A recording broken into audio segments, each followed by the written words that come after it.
What if I told you that the most powerful moment of a child's life, it didn't come from a parent, a teacher, or even another kid? What if it came from a scarred, aging dog that most people would have already forgotten about? This is exactly what happened to a quiet 10-year-old girl named Lily, and honestly, her story completely changed how I think about real strength. Picture this. A regular afternoon at the schoolyard, but nothing regular was about to happen. Rain came down hard, the kind that makes you want to run inside and stay there. The sky had turned this awful, angry shade of black, and the wind was doing its thing, pushing everyone around. Most kids had already cleared out, heading home where it was warm and dry, but not everyone had left yet. 3 boys were there, and they had Lily backed up against the fence like she was trapped. Her hair was being pulled so hard she couldn't even think straight, just scream. Her voice cut through that rainy afternoon like it was the only real sound in the whole world.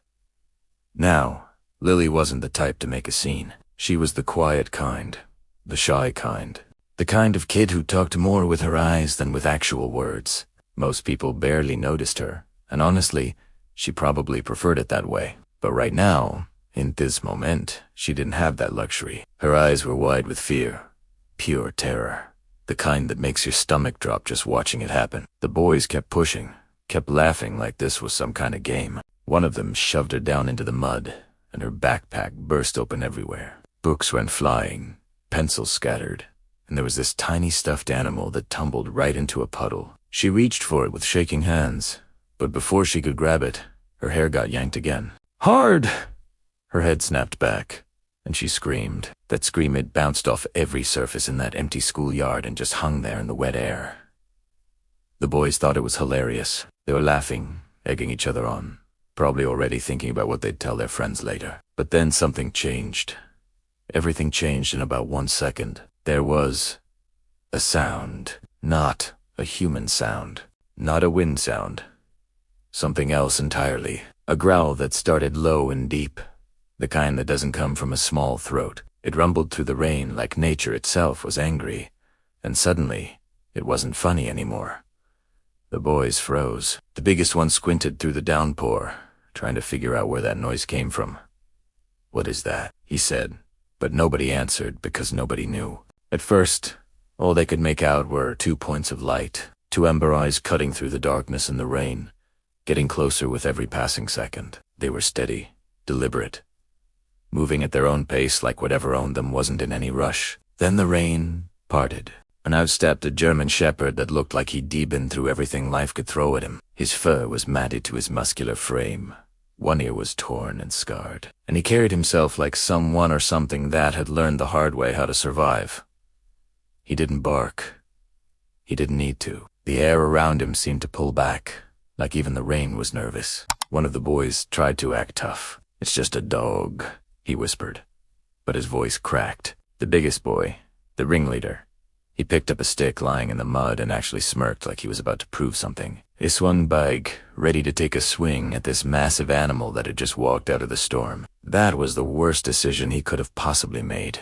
The German shepherd, his name was Duke, moved, like it was made of lightning. His growl tore through the rain like nothing you've ever heard before, and he charged forward with his teeth showing and his whole body low to the ground, pure muscle and fury in motion.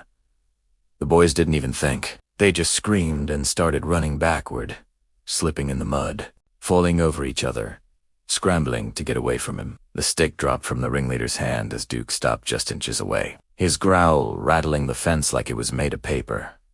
But then Lily's voice cut through everything. "Duke, no," she yelled, and something incredible happened. Duke froze instantly. His whole body went rigid. His tail stiffened. His eyes locked onto the boy, but he didn't move forward another inch. He didn't need to. The message was already delivered loud and clear. The boys didn't wait around to see what happened next. They ran. They tripped. They slipped. They practically fell over themselves, getting out of there. Lily collapsed into the mud, shaking, tears streaming down her face. Duke turned to her, stepped close, and lowered his massive head until his nose touched her forehead. She wrapped her arms around his neck and just sobbed into his fur. "You came.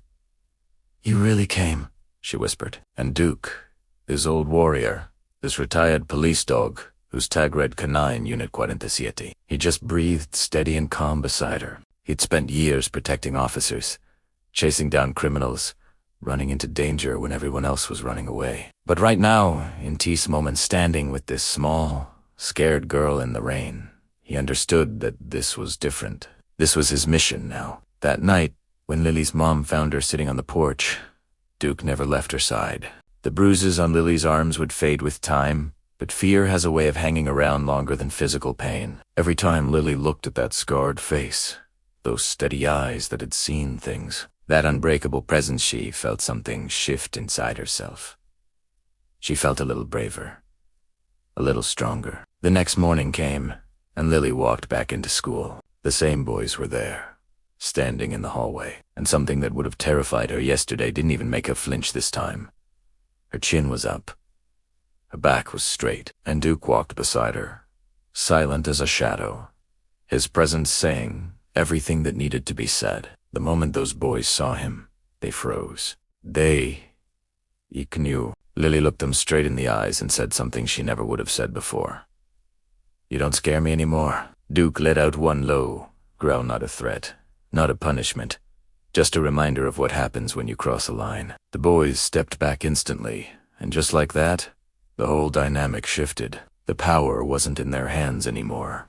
In the weeks that followed, nobody bothered Lily again. Not because they were afraid of the dog, though that was definitely part of it. It was because something fundamental had changed inside Lily herself. She wasn't the same quiet, invisible girl that they'd pushed around. Duke didn't just give her protection that day. He gave her something deeper. He gave her courage.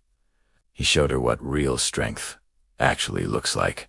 When show and tell came around, Lily stood in front of her entire class and did something that would have been impossible weeks earlier. She spoke. She told everyone about Duke. "This is Duke," she said, her voice steady and clear. "He used to be a police dog.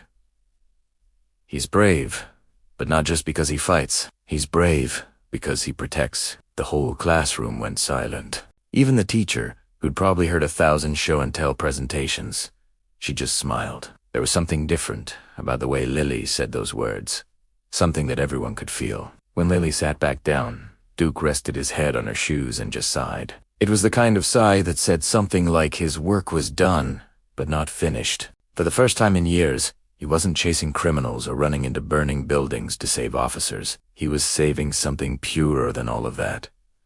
He was saving a child's heart. He was teaching her that she had worth, that she deserved to be heard. That fear was temporary, but courage real. Courage could last forever. Because here's the thing about real heroes. They never actually retire. They just keep finding new reasons to keep fighting. They keep showing up.